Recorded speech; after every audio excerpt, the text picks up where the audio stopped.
ये लागू नहीं कर पाएंगे और इनको लागू करने के लिए 100 बार सोचना पड़ेगा।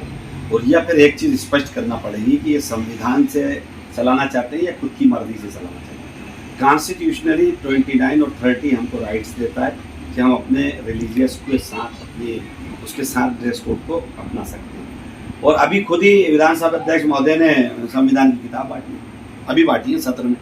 तो इंदर सिंह परमार जी ये बता दें कि ये जो संविधान की किताब विधानसभा अध्यक्ष महोदय ने सभी सदस्यों को दी है, तो ये उसका पालन करेंगे या उससे बाहर जाएंगे, ये बता दें।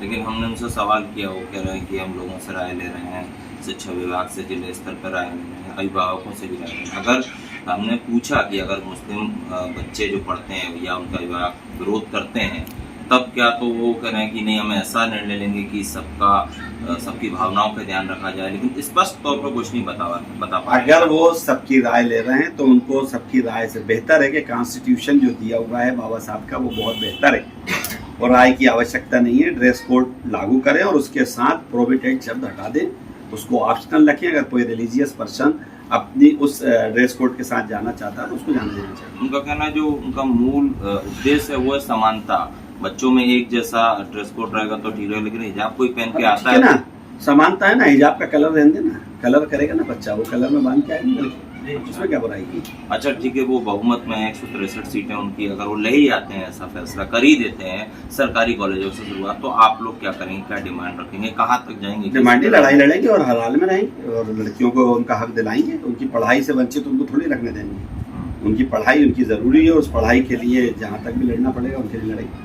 क्या सरकार के खिलाफ कोर्ट जाएंगे? बिल्कुल जाएंगे, क्यों नहीं जाएंगे। पहले भी गए थे सुप्रीम कोर्ट से, पहले भी डायरेक्शन आ चुका है इस मामले में।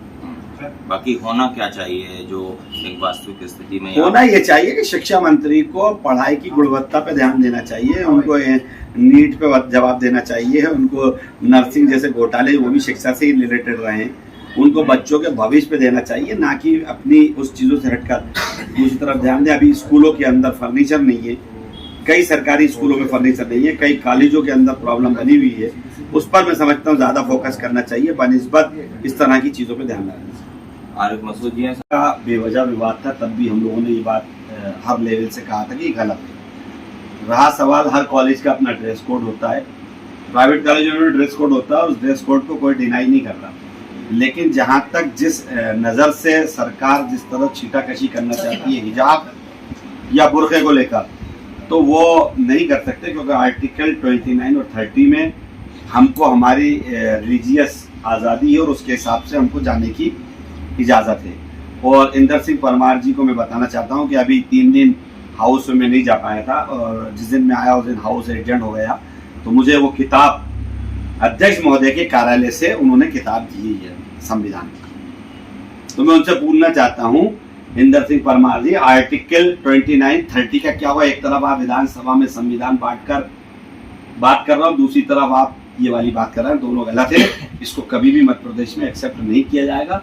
और जब संविधान बदलने चले थे तो लोकसभा का क्या हालात हुई, और अब दोबारा चलेंगे तो मध्य प्रदेश क्या होगा पता चल जाएगा। तो आपकी कोई डिमांड है कि अगर ड्रेस कोड बने तो उसमें हिजाब होना चाहिए? बिल्कुल, लड़कियों के ऊपर हिजाब में बुराई क्या है? अगर लड़कियां अपना खुद से कवर्ड करके जाती हैं, उनको ऑप्शनल रखना चाहिए।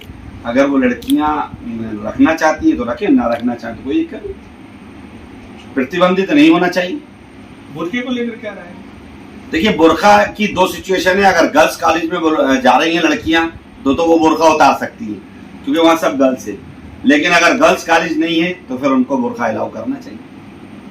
ठीक है, ये नहीं कहा कि अलाउ है। देखिए, कर्नाटक का बेवजह विवाद था, तब भी हम लोगों ने ये बात हर लेवल से कहा था कि गलत है। रहा सवाल, हर कॉलेज का अपना ड्रेस कोड होता है, प्राइवेट कॉलेजों में ड्रेस कोड होता है और उस ड्रेस कोड को कोई डिनाई नहीं कर रहा, लेकिन जहाँ तक जिस नज़र से सरकार जिस तरह छीटाकशी करना चाहती है हिजाब या बुर्के को लेकर, तो वो नहीं कर सकते, क्योंकि आर्टिकल 29 और 30 में हमको हमारी रिलीजियस आज़ादी है और उसके हिसाब से हमको जाने की इजाज़त है। और इंदर सिंह परमार जी को मैं बताना चाहता हूँ कि अभी 3 दिन हाउस में नहीं जा पाया था और जिस दिन मैं आया उस दिन हाउस एजेंट हो गया, तो मुझे वो किताब अध्यक्ष महोदय के कार्यालय से उन्होंने किताब दी है संविधान की। तो मैं उनसे पूछना चाहता हूँ इंदर सिंह परमार जी, आर्टिकल 29, 30 का क्या हुआ? एक तरफ आप विधानसभा में संविधान बांटकर बात कर रहा हूँ, दूसरी तरफ आप ये वाली बात कर रहा है, दोनों गलत है। इसको कभी भी मध्य प्रदेश में एक्सेप्ट नहीं किया जाएगा। और जब संविधान बदलने चले थे तो लोकसभा का क्या हालत हुई, और अब दोबारा चलेंगे तो मध्य प्रदेश क्या होगा पता चल जाएगा। तो आपकी कोई डिमांड है कि अगर ड्रेस कोड बने तो उसमें हिजाब होना चाहिए? बिल्कुल, लड़कियों के ऊपर हिजाब में बुराई क्या है? अगर लड़कियां अपना खुद से कवर्ड करके जाती हैं, उनको ऑप्शनल रखना चाहिए। अगर वो लड़कियां रखना चाहती हैं तो रखें, ना रखना चाहें तो कोई दिक्कत नहीं, प्रतिबंधित नहीं होना चाहिए। बुरके को लेकर क्या राय है? देखिए, बुरखा की दो सिचुएशन है। अगर गर्ल्स कॉलेज में जा रही हैं लड़कियां तो वो बुरखा उतार सकती हैं, क्योंकि वहां सब गर्ल्स है। लेकिन अगर गर्ल्स कॉलेज नहीं है तो फिर उनको बुरखा अलाउ करना चाहिए। ठीक है। विनोद बंसल